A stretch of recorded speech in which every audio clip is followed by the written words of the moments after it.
أما بعد فأعوذ بالله السميع العليم وبوجهه الكريم وسلطانه القديم من الشيطان الرجيم من همزه ونفخه ونفثه بسم الله الرحمن الرحيم ولا تهنوا ولا تحزنوا وأنتم الأعلون إن كنتم مؤمنين صدق اللہ العظیم. حمد و ثنا، تعریف و تسبیح، تکبیر و تحلیل، بڑائی، بزرگی، کبریائی کے سارے کلمات اللہ جل جلالہ کے لیے تو اکیلا ہی اس ساری کائنات کا بلا شک غیر یکتا و تنہا مالک و مختار ہے. وہ بادشاہوں کا شہنشاہ، جسے چاہے تخت اقتدار پہ بٹھائے اور جسے چاہے تخت دار پہ لٹکائے. وہ ہر طرح کی عزتوں اور ذلتوں کا مالک، جسے چاہے عزتوں سے سرفراز کر دے اور جسے چاہے ذلتوں سے ہمکنار کر دے. کون ہے جو اس کی مرضی و منشا کے بغیر اس کے سامنے دم مارنے کی بھی ضرورت رکھتا ہو؟ لہذا ہر طرح کی حاجات، مناجات، دعائیں، التجائیں، ندائیں اور پکاریں اسی اللہ کے لیے ہونی چاہیے اور کسی کے لیے نہیں. اور درود و سلام امام الرسل، خطیب الانبیاء، سید ولد آدم، رسول محتشم، نبی معظم، امام الہدا، رسول خدا، جناب محمد الرسول اللہ صلی اللہ علیہ وآلہ وصحبہ وسلم کی ذات گرامی میں مختصر کلمات حمد و صلوات کے بعد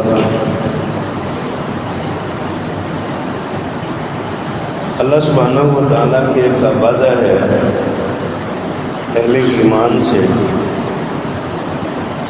کہ اگر تم مومن ہوگے، رہو گے تو تم دنیا میں غالب آؤ گے.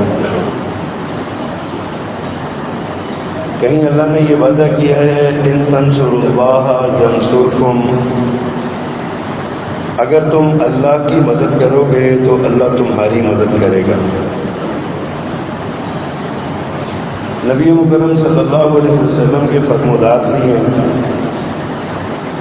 آپ نے ارشاد فرمایا کہ اسلام غالب آئے گا، مغلوب نہیں ہوگا. آپ نے اپنی دعوت کی بنیاد اور آغاز ہی ان کلمات سے کیا: ایھا الناس قولوا لا الہ الا اللہ تفلحون. اے لوگو، لا الہ الا اللہ پڑھو تم کامیاب ہو جاؤ گے.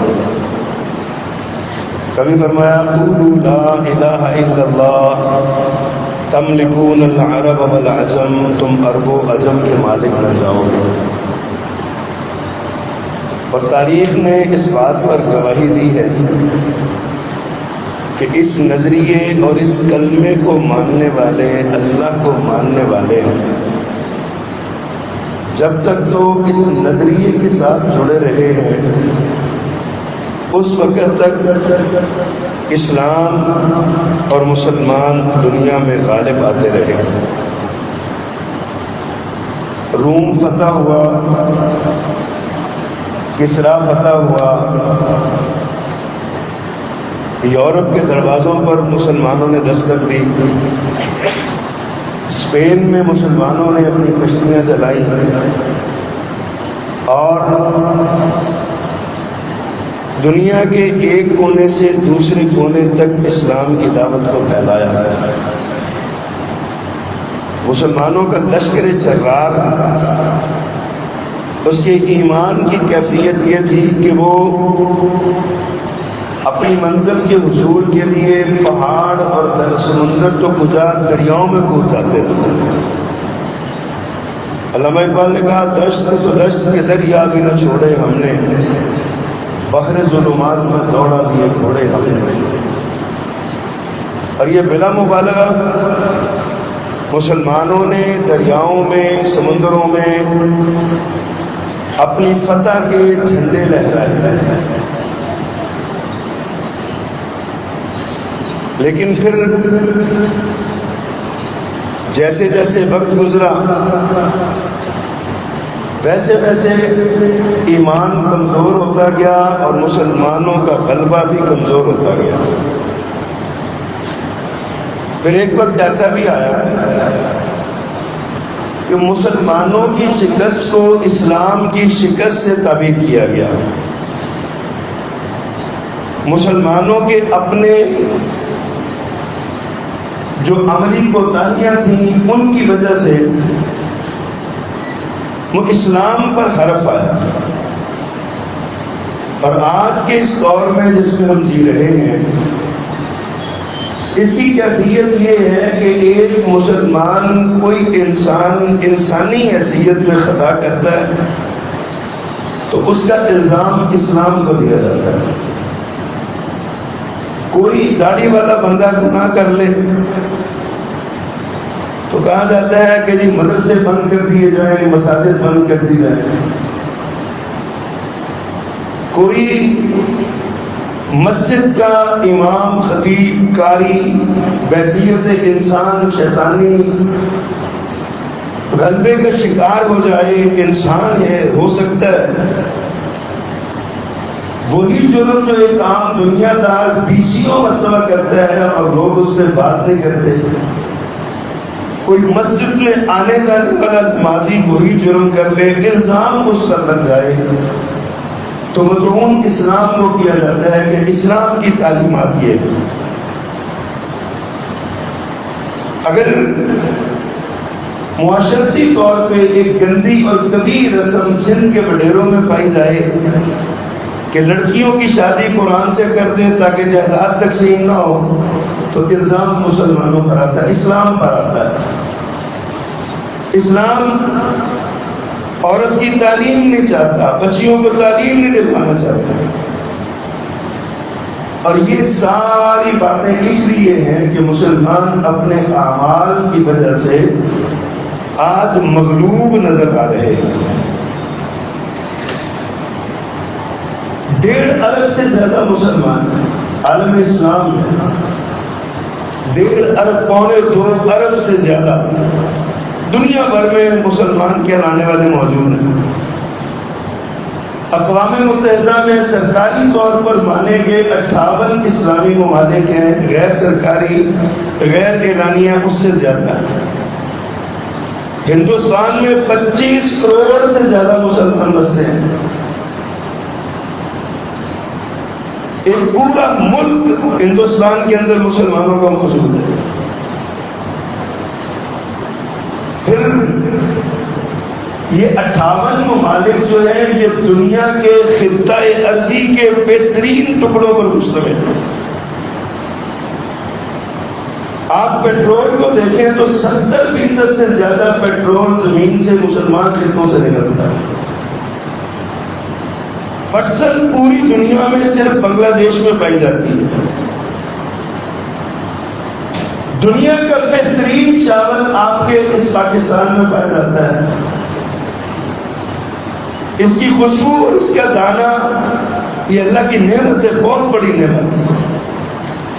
ایک تحقیق کے مطابق دنیا میں سب سے زیادہ جو خوراک کھائی جاتی ہے وہ آلو ہے، اور آلوؤں کے بعد دوسرے نمبر پر سب سے زیادہ کھائی جانے والی چیز چاول ہے۔ اور دنیا میں سب سے بہترین چاول اسلامی ممالک میں پیدا ہوتا ہے، لیکن رائس بینڈ فلپائن میں بنایا گیا ہے۔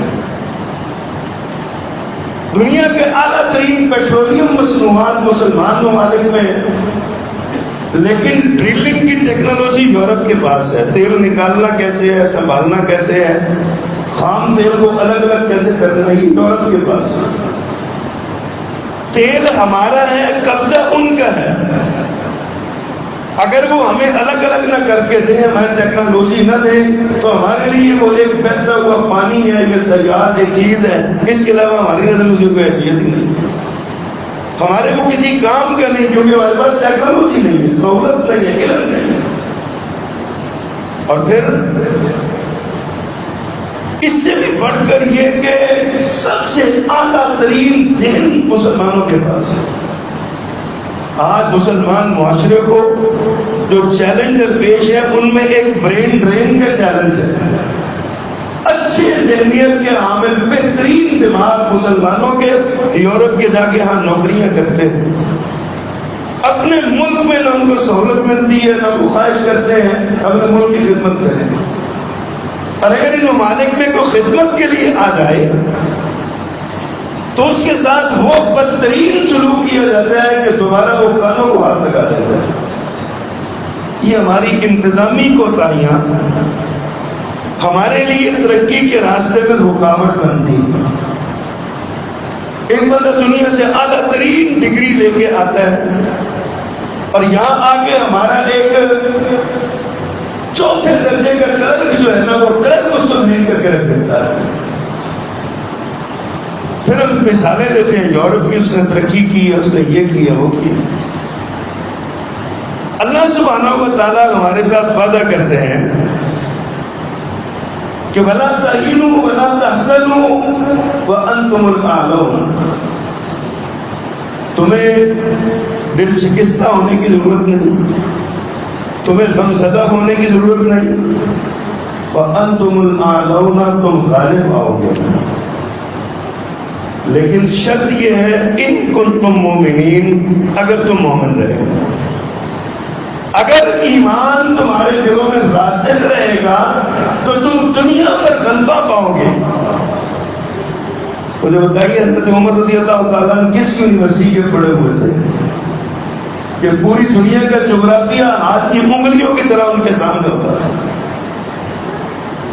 وہ جانتے تھے۔ اور اسلام کے اندر علم کی یہ اہمیت ہے۔ بدر میں کچھ لوگ قیدی بن کے آئے، آپ نے ان کا فدیہ مقرر کیا، کچھ نے کہا کہ ہم فدیہ نہیں دے سکتے، فرمایا تم ہمارے بچوں کو علم سکھاؤ۔ اب بہترین علم تو خود رسول اللہ صلی اللہ علیہ وسلم کے پاس ہے۔ خیرکم من تعلم القرآن وعلمہ، تم میں سے بہترین وہ ہے جو قرآن سیکھتا ہے، قرآن سکھاتا ہے۔ کائنات کا سب سے اعلیٰ علم تو رسول اللہ صلی اللہ علیہ وسلم کے پاس ہے۔ پھر آپ نے ان مکہ کے مشرکوں اور کافروں سے جن کو شکست دے کر قیدی بنا کر اپنے گھر اپنے ملک میں لائے تھے مدینہ منورہ میں، ان سے کون سا علم اپنے بچوں کو سکھایا تھا؟ حضرت زید رضی اللہ تعالیٰ کی آپ نے ڈیوٹی لگائی، عبرانی علم حاصل کرو، عبرانی لکھنا پڑھنا بولنا سیکھو۔ دنیا کی مختلف زبانیں میرے پیغمبر صلی اللہ علیہ وسلم نے سکھائی۔ کفار نے کہا ہمارے بچوں کو علم سکھاؤ، اور علم اتنی بڑی حیثیت کا حامل، اہمیت کا حامل ہے کہ اسلامی معاشروں میں یہ مثال بن گئی، اور حتیٰ کہ اتنی آگے بڑھ گئی یہ مثال کہ نبی صلی اللہ علیہ وسلم کے ساتھ منسوب کر دی گئی کہ پیارے پیغمبر کا یہ فرمان ہے، حالانکہ رسول اللہ صلی اللہ علیہ وسلم کا یہ فرمان نہیں ہے۔ کہا کہ اطلبوا العلم ولو بالسین، علم حاصل کرو چاہے تمہیں چین تک جانا پڑے۔ یہ عربی کہاوت ہے، ایک پیارے پیغمبر کی حدیث نہیں ہے، رسول اللہ صلی اللہ علیہ وسلم کا فرمان نہیں ہے۔ لیکن بدقسمتی سے یہ ہمارے اسکولوں کے اوپر حدیث کے طور پر لکھ دیا گیا ہے، یہ حدیث نہیں ہے یاد۔ لیکن معاشرے میں علم کی اہمیت پر حامل ایک قول ہے، عربی کا قول ہے، عرب معاشرے کا قول ہے، علم حاصل کرو چاہے چین تک جانا پڑے، علم سیکھو۔ تو یہ اتنی اہمیت کا حامل اسلام اور یہ دین، اور حالت ہماری کیا ہے اقتصادی طور پر، سیاسی طور پر اور عسکری طور پر۔ اپنے مسلمان ممالک کا حال دیکھ لیجیے، کیا کیفیت ہے ہماری اقتصادی اور معاشی طور پر۔ میں نے کیا کہ 70% پیٹرول مسلمانوں کے پاس ہے، لیکن پیٹرول نکالنے کی، پیٹرول صاف کرنے کی ٹیکنالوجی نہیں۔ دنیا کا بہترین چاول پاکستان کے پاس ہے، لیکن چاول کو ریفائن کر کے مارکیٹنگ کا تجربہ پاکستان کے پاس نہیں ہے. دنیا کا اعلیٰ ترین نمک یہ چھوٹے ہی کانوں میں موجود ہے، لیکن ہماری نظر میں اس کی ٹکے کی ویلیو نہیں ہے. کیوں کہ ہمارے پاس وہ صلاحیت نہیں ہے. اور یہ جو پیٹرول ہے نا، یہ تو بطور فوجی ہتھیار کا بھی استعمال کیا جا سکتا ہے. شاہ فیصل رحمۃ اللہ علیہ نے کیا تھا. پورے یورپ کو ایک بار کہا تھا کہ ہم تمہارا پیٹرول اور کر دیا تھا بند. سارا یورپ گھٹوں کے بعد آ گیا تھا. اور اس کے بعد امریکہ اور اس کے ہواریوں نے پروگرام بنایا کہ سعودی عرب کے تیل کے کنوؤں پر قبضہ کر لیا جائے. تاریخ کی بات ہے یہ. شاہ فیصل کو یہ خبر ملی، اس نے تمام اپنے ملک میں موجود تمام ممالک کے سفیروں کو بلایا اور ان کی دعوت کی کہ ہمارے ساتھ کھانا کھاؤ.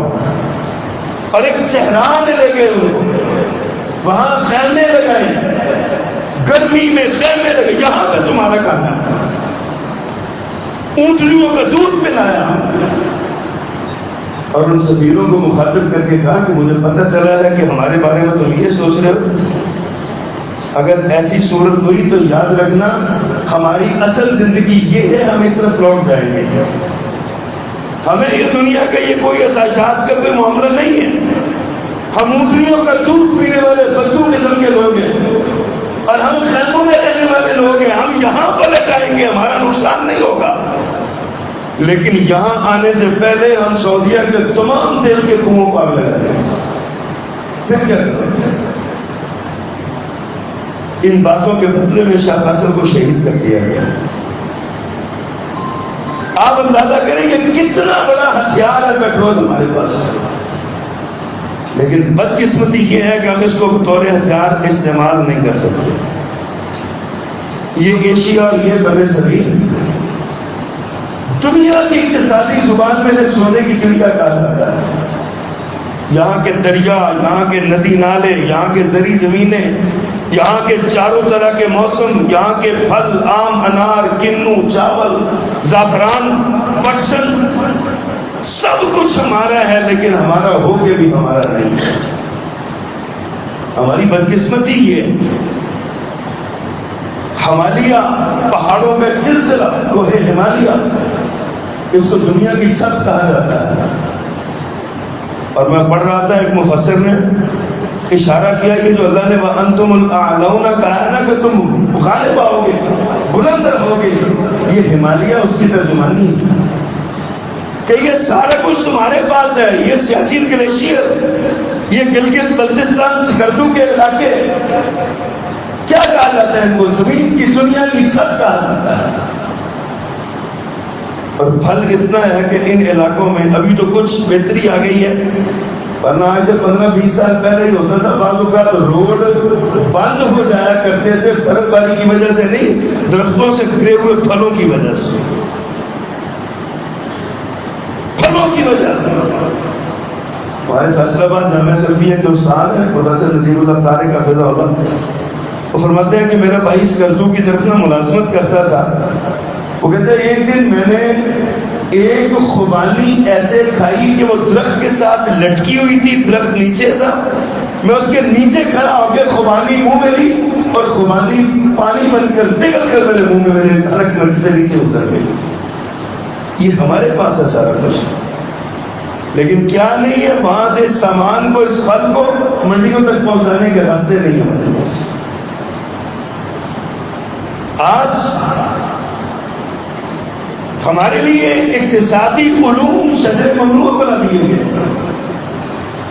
ہمیں جو تعلیم دی جاتی ہے وہی رٹے لگاتے ہیں، روایتی علم ہے، اور جناب یہی چیزیں ہیں. تخصص کے معاملے ہی نہیں ہے ہمارے پاس، اسپیشلائزیشن کرنے کے وسائل ہی نہیں ہے، اور بچوں کو شوق ہی نہیں ڈالا جاتا کہ تم تخصص کر لو کسی معاملے میں. کاغذ کا ایک کورس کا ڈگری لے کے سمجھتے ہیں کہ ہم بڑا مار کا ہم نے بات کی. کسی نے بڑی اس کی تشریح کی ہے، میں کہا کہ تو ظالمانہ تشریح ہے کہ یہ ڈگریاں جو ہے نا یہ تو آپ کی یونیورسٹی کی فیسوں کی رسید ہے کہ آپ یونیورسٹی میں گئے ہیں، حاضری لگائی ہے، لیکچر لیے ہیں، اور یہ اس کی رسید ہے. علم آپ کے پاس یونیورسٹی سے بھی آپ کو نہیں ملتا الا من شاء اللہ. ہمارے تعلیمی ادارے بند ہو چکے ہیں. اور تصور ہمارے، ہم جب بات کرتے ہیں تو ہماری بڑکیاں اور ہمارے نعرے امت کی بات کرتے ہیں، غلبے کی بات کرتے ہیں، دنیا پہ غالب آ جائیں گے، امریکہ کو برباد کر دیں گے، فلاں کو برباد کر دیں گے، فلاں کو تباہ کر دیں گے. نبی کریم صلی اللہ علیہ وسلم کی سیرت یہ نہیں ہے. آپ نے کبھی کوئی بھڑک نہیں لگائی. بدر میں آپ نے فتح پائی، بھڑک کے بغیر احد میں فتح پائی، بھڑک کے بغیر یہودیوں سے مدینے کو پاک کیا، بھڑک کے بغیر آپ تبوک پہ چلے گئے. اور آپ کے بعد آپ دیکھیے حنین کا غزوہ آپ کے ساتھ ہوا، آپ نے کیا. کوئی بھڑک نہیں ہے. آپ نے اپنے علم کے ذریعے اور عمل کے ذریعے دنیا کو بتایا کہ یہ راستہ ہے کامیابی. بڑھ کے لگانا یہ، اور ہمیں بڑھ کے اتنی گزارنا، میں اکثر یہ کہتا ہوں آپ سے یہ بات، آپ بھی جانتے ہیں اس بات کو کہ ہمیں جو سب سے زیادہ بڑھ کے لگانے والا ہے وہ پسند ہے، جو گالی دینے والا ہے وہ پسند ہے. ہماری گلی میں جو سب سے زیادہ گالی دینے والا ہوگا نا، ہم کہیں گے یار بندہ بڑا بہادر بہادر. اس کائنات انسانیت میں میرے پیغمبر سے بڑھ کر کوئی بہادر نہیں، لیکن میرے آقا نے کبھی کسی کو گالی نہیں دی. نہ اللہ کے پیغمبر صلی اللہ علیہ وسلم نے کسی کو گالی دی، نہ فوج گوئی کی، نہ کسی کو تانا دیا، لیکن دنیا کو جیتا آپ نے. ہمارے معاملے ہی بارش ہو چکے، ہماری عسکری صورتحال کا نظر رہا. مسلمان ہیں، فوجیں ہیں، بجٹ ہے، لیکن 1968-66 میں اتنا سا اسرائیل تھا. 6 دن کی لڑائی میں مصر کو، اردن کو، عرب کو شکست دی اس نے. اور آج ایران جیسی طاقت کتنے دن ہو گئے ہیں اسرائیل نے قابو آیا، اور سارا عالم اسلام کہہ رہا ہے کہ ہم ایران کے ساتھ ہیں، ہم ایران کے ساتھ ہیں، ایران کے ساتھ ہیں. کیسے ایران کے ساتھ ہیں؟ ہمیں سبق یہ پڑھا دیا گیا کہ اپنا اپنا سارا کچھ، میں نے پچھلے جو بھی کیا تھا کہ ہم کہتے ہیں سب سے پہلے ہمارا ملک، ہم اس کی حفاظت کریں گے، باقی لڑائی اپنی اپنی لڑنی ہے، سفارتی حمایت ہم کریں گے. اس میں حیران ہوتا ہوں، اسرائیل کو ملک تو ہے نہیں. اسرائیل تو ایک دہشت گردی کا اڈا ہے، دہشت گرد قبضہ گروپ ہے. مسلمانوں کی زمین پر قبضہ کر کے انہوں نے اپنے اس گاؤں کا نام، شہر کے ملک کا نام اسرائیل رکھ لیا ہے.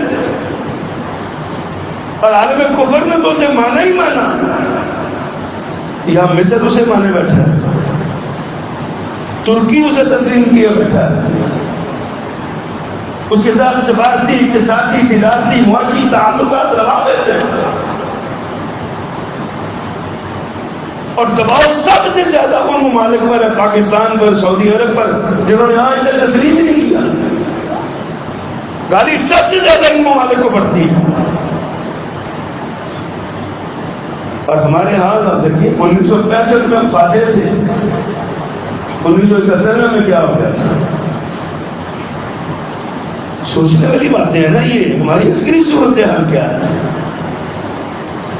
آج ہم یہ تو دعویٰ کرتے ہیں کہ ہم اسرائیل کو ختم کریں اور اس کے ساتھ پتہ کریں، ہمارے اپنے ملک کا کیا بنے گا؟ اس ملک کو کون سنبھالے گا؟ ہمیں ایران سے ہمدردی ہے، میرے پچھلے جو سے ہمدردی ہے، لیکن ابھی 10 مئی کو جب ہندوستان پاکستان پر حملہ آور تھا، یہی ایران ہندوستان کی گود میں بیٹھ کے اسٹریٹجک معاہدے کر رہا تھا. ہمیں یہ گالی دیتے ہیں کہ ایران کے ساتھ کھڑے ہو جاؤ. ایران کو کوئی نہیں کہتا کہ تم بھی پاکستان کے ساتھ کھڑے ہو جاؤ. رش کے یہودیوں کے مقابلے میں 100% ہماری ہمدردیاں ایران کے ساتھ ہے، لیکن کچھ اپنے کے معاملوں میں بھی سکنا چاہیے، کچھ اپنے ساتھ بھی ہمیں دیکھنا چاہیے. اللہ اکبر. اور پھر ایک اور بھی بات ہے، ہندوستان پر 900 سال مسلمانوں نے حکومت کی. میں کبھی بڑا حیران ہوتا ہوں، 900 برس کی حکومت کے بعد بھی مسلمان معاشرے پر اثرات ہندوؤں کے ہیں. ہماری شادیوں میں، ہمارے بیاہوں میں، ہماری فوجیوں میں، ہمارے مذہبی معاملات میں اثرات ہندوؤں کے نہیں. میں مسلمان ہوں، سب اکبر کا نمازی ہوں، میری شادی ہوتی ہے تو میرے گھر کے دروازے میں کنجر ناچنے آ جاتے ہیں. یہ ڈانس اور ناچ اور گانا تو ہندوؤں کا مذہبی شعار ہے، ان کے مذہب کا حصہ ہے گانا، بچیوں کو نچانا. میرے گھر میں کیوں مسلمان بچیاں، میری بیٹیاں کیوں ناچتی ہیں؟ 900 سال حکومت کیا میں مسلمانوں کو، مسلمانوں کی حکومت تھی لیکن اسلامی حکومت نہیں تھی. اسلامی حکومت مسلمانوں نے قائم کی تھی بغداد میں، اسپین میں، یورپ میں، ایران میں، اور وہاں کے لوگ مسلمانوں کا کلچر اپنانا پسند کرتے ہیں. یہ فطرت ہے انسان کی. مغلوب قومیں ہمیشہ غالب کا کلچر اپناتی ہیں. آج اگر ہم نے یہ سارا اقبال نے اس وقت کہا تھا بذا میں تم ہو نصارا، تو تمدن میں ہنوز یہ مسلمان ہیں جنہیں دیکھ کے شرمائے یہود. اس وقت تو اور اندازہ کرے 1938 میں اقبال فوت ہو گیا، اس سے پہلے یہ بات کہی. اس وقت یہ عالم تھا. آج اگر اقبال زندہ ہوتا تو کیا کہتا، مر نہ جاتا. آج ہماری تہذیب، ثقافت اور کلچر پر ہندوؤں کا رنگ غالب ہے، عیسائیت کا رنگ غالب ہے. ہماری شادیاں ہوتی ہیں، ہماری ننھی بیٹیوں کو ہم عیسائیوں کے دلہن کا لباس پہناتے ہیں مثال کے طور پر، تشبیہ کے طور پر، اور ہم اس پر فخر محسوس کرتے ہیں. سوچنے والی یہ باتیں ہیں ساری. ہمارے معاشرے میں جہاد کا نام لیا گیا. افغانستان میں جہاد ہم نے کیا، کیا ملا اس جہاد سے ہمیں؟ کشمیر میں ہم نے جہاد کیا، کیا ملا ہمیں اس جہاد سے؟ سبب کیا ہے؟ ہماری سمجھ کے مطابق تو یہی بات آتی ہے کہ ہم نے جہاد اسلامی حکومت کی وسعت کے اس کے لیے کیا ہی نہیں تھا. ہمارے جہاد کے مقاصد ہی اور تھے، نام جہاد کا تھا. سوڈان میں، جنوبی سوڈان اور شمالی سوڈان میں 2 حصوں میں تقسیم کیا گیا. وہاں پہ عیسائیوں کا نام تھا جنرل کرنک، اس کا نام تھا. جنرل کرنک نے جو وہاں پہ سوڈان میں لڑائی لڑی ہے، اس نے اس کو جہاد کہا تھا کہ یہ جہاد ہے. اور پوری اقوام متحدہ نے اس کے جہاد کو تسلیم کیا اور ان کو ایک ملک دے دیا، سوڈان کو تقسیم کر دیا. یہ نیلسن منڈیلا ایک عیسائی رہنما تھا، اپنی قوم کی آزادی کے لیے لڑتا رہا. اس کی آزادی کو ریکگنائز کیا گیا اور اس کو آزادی کا ہیرو مانا گیا. ہمارے یہاں آزادی کی لڑائی لڑنے والوں کے لیے کیا سلوک کیا جاتا ہے؟ مسلمانوں کا مسئلہ سمجھیے. بیماریاں تو سارے بیان کرتے ہیں، بیماری کی وجوہات پر غور کیجیے. ہمارے سیاسی صورتحال دیکھیے.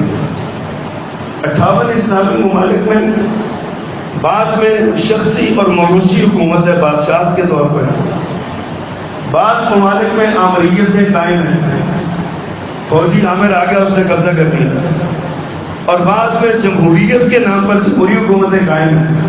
اور جہاں جمہوری حکومتیں قائم ہیں وہاں پر ایک طبقہ تیار کیا گیا جس نے لوگوں کا ذہن بنایا کہ جمہوریت کفر ہے.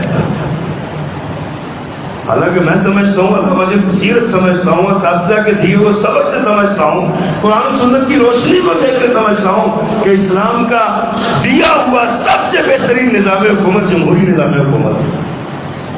اب ہم نے اگر اس کو گھروں کے حوالے کر دیا تو جو نظام کا کیا قصور ہے؟ میں ایک مثال دیتا ہوں. مسجد میں مقدس ترین جگہ ہے. میرے آقا نے ارشاد فرمایا اس امام کے پیچھے نماز نہیں ہوتی جس کے مقتدی کثیر تعداد سے ناپسند کریں. 1-2 بندوں کی بات نہیں، وہ ہر جگہ پہ موجود ہوتے ہیں. امام قوم لہو کارہون، پر میں ایسا قوم جس کی امت قوم اس کو ناپسند کرے اس کے پیچھے نماز نہیں ہوتی. یہ کثرت رائے جمہوریت نہیں. امامت کے لیے جمہوریت شرط ہے. غزوہ احد کے لیے میرے پیغمبر صلی اللہ علیہ وسلم کی رائے تھی مدینے میں رہ کر لڑنے کی. کثرت رائے کی بنیاد پر آپ میدان میں گئے. آپ نے لوگوں کی کثرت رائے کو تسلیم کیا، اسی کا نام جمہوریت ہے۔ جہاں آمریت ہے وہاں ہو سکتا کوئی نہیں ہے، وہ ڈنڈا لے کے پیچھے چڑھ جاتے ہیں۔ جہاں بادشاہی نظام ہے وہاں پہ بادشاہی نظام ہے، وہاں کسی کو بولنے کی اجازت نہیں۔ اور جہاں جمہوری نظام ہے وہاں جمہوری نظام کی تعلیم یہ ہے کہ گالی نکالنا ہی جمہوریت ہے۔ کیا ہوتا ہے ہماری جمہوریت؟ روتے ہیں ہم، ہمارے حالات میں اس سے ہو رہے، ملک ترقی نہیں کر رہے، کسی حکمران کو ٹک کے بیٹھنے تو دو، نعرے لگا کے اس کو لے کے آتے ہیں، سال نہیں گزرتا لانتے کرتے اس کو نکالنے لگ جاتے ہیں۔ ہماری ساری جو کوششیں اور کاوشیں اسی کام کی ہیں۔ اسلام نے تو پازیٹو چیزیں رکھی ہیں۔ دیکھیے فرمایا تمہارا حکمران جو منتخب ہو جائے گا، چاہے وہ موٹے ہونے والا، چپے ناک والا، کالے سیاہ والا، ناک والا ہو، اس کے خلاف بغاوت نہیں کرنی۔ پھر فرمایا اگر تمہارا بادشاہ، تمہارا حکمران تم پر ظلم کرے تو اسلام کی تعلیم یہ اس پر صبر کرنا ہے، بغاوت اور خروج نہیں کرنا۔ ہمارے یہاں دینی جماعتیں بھی، سیاسی جماعتیں بھی، ذرا سی بات ہوتی ہے ہم جا رہے ہیں اسلام آباد اور جا کے بغاوت کریں گے، خروج کریں گے۔ کیا تعلیم ہمیں دی؟ ہماری ترقی میں رکاوٹ دیکھیے کیا ہے۔ پیارے پیغمبر صلی اللہ علیہ وسلم، میں اکثر یہ بات کہتا ہوں، ہمارے پاس علم ادھورا علم ہے، معلومات ہے، ادھوری معلومات، اور ان ادھوری معلومات پہ ہم فیصلہ کرتے ہیں، تجزیہ کرتے ہیں، ذہن بناتے ہیں۔ اور کبھی کبھی ہم سوچا کرتے تھے کہ یار دجال آئے گا تو لوگ پتہ نہیں کیسے اس کو مان لیں گے۔ آج آپ دیکھیے یہ اے آئی ٹیکنالوجی آئی ہے نا، اے آئی ٹیکنالوجی جس کو کہتے ہیں آرٹیفیشل انٹیلیجنس، ہم اس کو مان نہیں رہے۔ ہر ویڈیو اے آئی ٹیکنالوجی کی، ہر چیز اے آئی ٹیکنالوجی کی، حتیٰ کہ میری شکل لگا کے، میری آواز سنا کے میرا بیان کروا دیتے ہیں، مجھے پتہ بھی نہیں ہوتا۔ پچھلے دنوں ہمارے وہ آیا نہیں وزیر دفاع کا بیان، اور اسحاق ڈار صاحب کو اس کی وضاحت کرنی پڑی، زمین میں کھڑے ہو کے جھوٹ ہے، کوئی بیان ہم نے نہیں دیا ایسے، اور لوگوں نے دھڑا دھڑ اس کو شیئر کیا۔ ابھی کیا ہو رہا ہے؟ کل ٹرمپ صاحب سے ملاقات ہوئی ہمارے چیف صاحب کی، اس پر جناب ایک آدمی نے سوال اٹھایا کہ جناب اس میں ہم سے اڈے مانگ لیے گئے۔ اچھا تین دن وہ لگا کے خوب اس پر جب تشہیر ہو گئی، پھر کہا نہیں وہ مجھے رپورٹ غلط ملی تھی، اپنی ٹویٹ اس سے ڈیلیٹ کر دی اور لوگوں میں وہ سارا شر پسندی کرا دی۔ کیوں نہیں ہم دجال کو مانیں گے؟ ان کے پاس وہ طاقت نہیں، اس کے پاس وہ طاقتیں بڑی ہوں۔ اس لیے حضرات میں آپ سے یہ کہتا ہوں وَلَا تَهِنُوا وَلَا تَحْزَنُوا وَأَنْتُمُ الْأَعْلَوْنَ إِن كُنتُم مُؤْمِنِينَ۔ ایمان کو پرکھیے اپنا، علم حاصل کیجیے، مکمل علم حاصل کیجیے۔ میں اکثر یہ بات آپ سے کہتا ہوں، پیارے پیغمبر کے پاس فرشتے آئے، جبریل علیہ السلام، آپ کہتے ہیں اقرا پڑھیے، آپ کہتے ہیں مانا بخاری، میں نہیں پڑھا ہوں۔ زندگی میں کبھی کسی استاد کے سامنے میرے آقا نے، میرے سونے نے ایک لفظ نہیں سیکھا کسی انسان سے، لیکن انسانیت کے استاد بنائے جا رہے ہیں۔ جبریل کہتے ہیں اقرا پڑھیے، آپ فرماتے ہیں مانا بخاری، میں نہیں پڑھا ہوا۔ حدیث میں آتا ہے پہلے لوگوں کہتے ہیں جبریل نے مجھے اپنے جبھے میں لیا، زور سے دبایا، مجھے چھوڑا، پھر کہا اقرا پڑھیے۔ آپ فرماتے ہیں مانا بخاری، میں نہیں پڑھا ہوں۔ 3 بار یہ عمل ہو رہا ہے۔ چوتھی بار جناب جبریل نے کہا اقرا بسم ربک الذی خلق، اپنے رب کے نام کے ساتھ پڑھیے جس نے آپ کو پیدا کیا۔ اب اللہ کے نبی پڑھنے لگے صلی اللہ علیہ وسلم۔ کبھی سوچا اس بات پہ یہ کیا ہے؟ اس میں سبق کیا ہے؟ اس میں سبق یہ ہے جب تک خالی علم کی بات تھی تو میں نہیں پڑھا ہوا، جب رب کا نام آیا آپ نے پڑھنا شروع کر کے بتا دیا علم اصل میں اللہ کے تعارف کا نام، علم اصل چیز اللہ کی ذات کے ساتھ ہے، اللہ کا تعارف ہونا چاہیے، اللہ کی پہچان ہونی چاہیے۔ اور اگر آپ کے پاس اللہ کی پہچان نہیں ہے تو یاد رکھیے آپ کے پاس ڈگریوں کا ایک پلندہ بھی ہے، اس کا کوئی فائدہ نہیں۔ کتنے لوگ ہیں جو 25-25 ڈگریاں لے کے بیٹھے ہوئے ہیں، اپنی دیواریں سجائیے ڈگریوں کے ساتھ، فوت ہو جاتے ہیں تو ان کی قبر میں لے جانے کے لیے ایک چیز ان کے پلے نہیں ہوتی، ایک چیز ان کے پلے نہیں ہوتی۔ قرآن نے ہمیں دنیا سے تو باقی کیا ہی نہیں، دنیا کماؤ، ربنا آتینا فی الدنیا حسنہ، قرآن کی تعلیم یہ ہے، پہلے دنیا مانگی ہے، ربنا آتینا فی الدنیا حسنہ وفی الآخرۃ حسنہ، پھر آخرت بھی اچھی مانگی ہے۔ تو سوچنے والی بات ہے یہ ساری۔ آپ اسرائیل ایران میں جو پڑا، ساری قوم کو، ساری امت کو ڈر لگا ہوا ہے، سفارت خانے کھلے ہیں، سفارتی سرگرمیاں جاری ہیں، اگلی باری پاکستان کے نام جائے، اگلی باری پاکستان ایٹمی قوت ہے، میزائل ٹیکنالوجی دنیا کی سب سے ثابت کر چکی ہے 10 مئی کو کہ پاکستان کے بعد دنیا کی بہترین ایٹمی ٹیکنالوجی ہے۔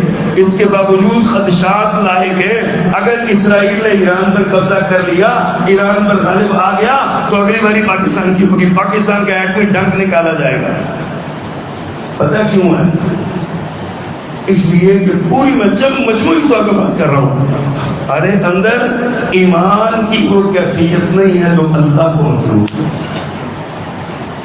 اگر ہمارے اندر ایمان ایسا ہوتا تو اللہ تعالیٰ ہمارا روح لوگوں کو کفار کے دلوں میں ڈالتا ہے۔ ابھی کم ایمان کے ساتھ یہ صورتحال ہے، کیا ہندوستان ہماری طرف آنکھ نہیں اٹھاتا؟ اگر پورے ایمان کے ساتھ ہم لڑیں اور پورے ایمان کے ساتھ کھڑے ہو جائیں تو کیا صورتحال ہوگی؟ اللہ نے شرط لگائی ہے، ان تنصروا اللہ ینصرکم، اگر تم اللہ کی مدد کرو گے تو اللہ تمہاری مدد کرے گا۔ اللہ کی مدد ہوگا، اللہ ہماری مدد کا محتاج ہے، اللہ تو پاک ہے۔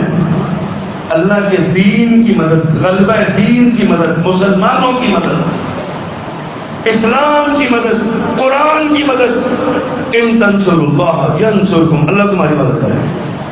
وانتم الاعلون ان کنتم مؤمنین، اگر مومن ہوئے تو تم دنیا پہ غالب آؤ گے، امریکہ میں بھی غالب آتا ہوگا۔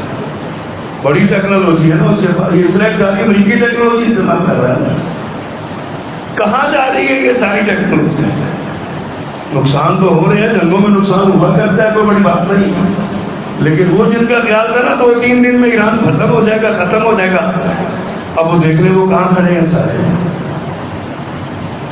تو آج کے حالات ہمارے لیے یہ پیغام دیتے ہیں حضرات گرامی کہ ہمیشہ اپنے ایمان کو ٹٹولتے رہا کریں، ایمان کو ٹٹولتے رہا کریں۔ میرے آقا نے فرمایا تو دشمن تم پر ایسے ٹوٹ پڑیں گے جیسے بھوکے دسترخوان پر ٹوٹ پڑتے ہیں۔ صحابہ کرام نے کہا اللہ کے پیغمبر کیا اسے تعداد میں کم ہوں گے؟ سونے نبی صلی اللہ علیہ وسلم نے فرمایا نہیں، بلکہ تم کثیر، تم بڑی تعداد میں ہوں گے، لیکن تمہیں وہن لاحق ہو جائے گا، وہن کی وجہ سے ہی حالت ہوگی۔ صحابہ کرام نے اس کے اللہ کے پیغمبر وہن کیا ہے؟ فرمایا حب الدنیا و کراہیت الموت، تمہیں دنیا کی محبت گھیر لے گی اور موت سے نفرت ہو جائے گی۔ آج اپنے گھر میں بیٹھ کے اپنی بیوی کے پاس، اپنی بیٹی کے پاس، اپنی بہن کے پاس، اپنی ماں کے پاس، اپنے بچوں کے پاس بیٹھ کے نا مرنے کی تیاری کر رہا ہوں، فوراً منہ گا نہ موت کی بات ہی نہ کرو۔ ہماری یہ دنیا کی محبت ہی ہے نا، میں مرنا چاہتے ہی نہیں۔ اللہ کے دین کے لیے موت آ جائے، غلبہ دین کے راستے میں موت آ جائے، اس سے بڑی سعادت کی بات کیا ہے؟ تو حضرات گرامی آج کے ہمارے حالات یہ بتا رہے ہیں کہ اللہ کا وعدہ سچا ہے، ان وعد اللہ حق، اللہ کا وعدہ سچا ہے، ولکن اکثرهم لا یعلمون، اکثر لوگ نہیں جانتے۔ مومنوں کو دعا سکھائی ہے، ربنا وآتنا ما وعدتنا علی رسولک ولا تخزنا یوم القیامہ، دعا سکھائی مسلمانوں کو، اے ہمارے پروردگار جو اپنے رسول کی زبان پر وعدہ کیا وہ سارے وعدے ہمارے حق میں پورے فرما۔ لیکن یہ کرے گا کون؟ جو رسول کا وفادار ہوگا وہی یہ دعا کر سکے گا نا۔ تو آج کے حالات میں اپنے ذرا دائیں بائیں نظر دوڑائیے، رات کی تاریکی میں اپنے دل کو ٹٹولیے، ایمان کی کیفیت کو جانچیے اور سوچئے ہمارا اور ہمارے بچوں کے ایمان کا کیا حال ہے، ہم کیا کر سکتے ہیں، ہم کیا کر رہے ہیں، ہمارے ساتھ کیا ہو رہا ہے۔ ان حالات میں ایمان کو کیسے بچائیں گے؟ فتح ملنی ہے ایمان کے ساتھ، ان کنتم مومنین، شرط یہ ہے ایمان کے ساتھ فتح ملنی ہے۔ اس پر غور کر لیجئے۔ اللہ سبحانہ و تعالی ہمیں عمل کرنے کی توفیق دے، اور اللہ ہمارے ایمان کی